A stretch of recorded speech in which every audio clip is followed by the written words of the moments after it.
In Genesis 11, there's a story of the Tower of Babel. Now, if you've never heard the story of the Tower of Babel, it goes pretty much like this. The people of God finally reached an engineering prowess level, a level of expertise. They were able to build a tower. They built a tower so they could get on top of the tower, closer to God, to more enthusiastically worship God. But, of course, sometimes people all throughout lifetime and history of man sometimes forget to worship God. Instead, they began to worship their own ability to build a tower. And they thought, how cool are we that we can build towers? And so they started worshiping towers and their ability to build towers. God came down and went, no, you're supposed to be worshiping me, not towers and not yourself. And so he confused their languages and spread them abroad, which is the Bible reason why there are various languages throughout the world. And probably where we got the word babbling from, right? Tower of Babel. But here's the interesting, negative story, positive principle. And the Lord said, indeed the people are one. And they have one language. And this is what they begin to do, this negative thing. But here's the premise of the sentence. Look at the syntax and look at the grammar on it. People are one, they have one language. Now nothing, because of that they propose to do will be withheld from them. Nothing will be withheld from you if you're unified. If you can be one and have one language. Unity is very important in an organization and very hard to get. Few organizations ever experience unity. And unity must be intentionally created in your culture. It doesn't accidentally occur. It's not a random event. It's kind of like winning the Super Bowl. No one gets to the Super Bowl, wins, and the reporter is asking the athlete after the game, how did you win the Super Bowl? And the guy goes, I have no idea. I just got off the bus and we won. They never say that. Like, I started playing when I was 6 years old. I've thrown this ball 10,000 times, Malcolm Gladwell's Outliers. I know what I did.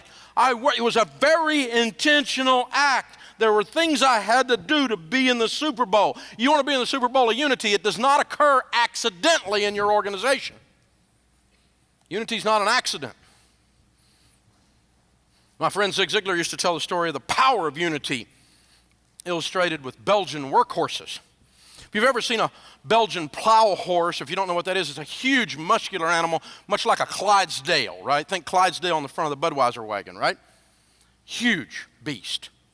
And out in the country, if you're not blessed to be from the country, in the county fair, they'll have pulls where a tractor or an animal, a horse, a mule, will pull, and the one that can pull the most weight wins the award, right?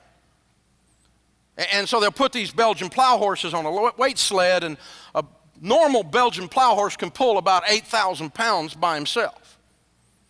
Interesting true story. If you take two of them and put them together, two Belgian plow horses that have never met each other, you just bring them together and strap them up. One comes from Texas and one comes from Tennessee. You just strap them together. One can pull 8,000, so you would think two could pull at least 16, wouldn't you? No, 24,000. Power of synergy happens even when they don't know each other, even when they're not unified. But if you're from the country, you know what a matched pair is, right? A matched pair of horses is two horses that were raised together, probably bred together. They might be brothers and sisters, or two brothers or two sisters. They were certainly trained together. They're a very similar size and age and muscular makeup. And they grew up frolicking in the field together. They played together. They've worked together. They are unified. One can pull 8,000. Two, with just synergy, can go to 24,000. A matched pair, 32,000. 4 times what one can do. Power of unity, power of synergy. You want your folks unified. And I have never been able to create or figure out what creates unity.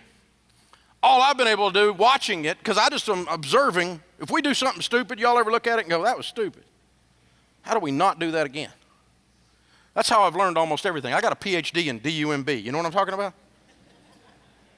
And when I see something going on in our organization, we go, okay, not only do we need to stop that, but we need to keep that from ever happening again. Y'all ever do that? So I don't know how you create unity, but I have figured out ways to destroy it. And I figured out if I can keep those ways to destroy it from our organization, by default, unity increases. if I could keep the enemies of unity, the things that kill unity, away from us, by default, we win, and we're more unified. There are 5 main enemies of unity: poor communication, gossip, unresolved disagreements, lack of shared purpose, and sanctioned incompetence.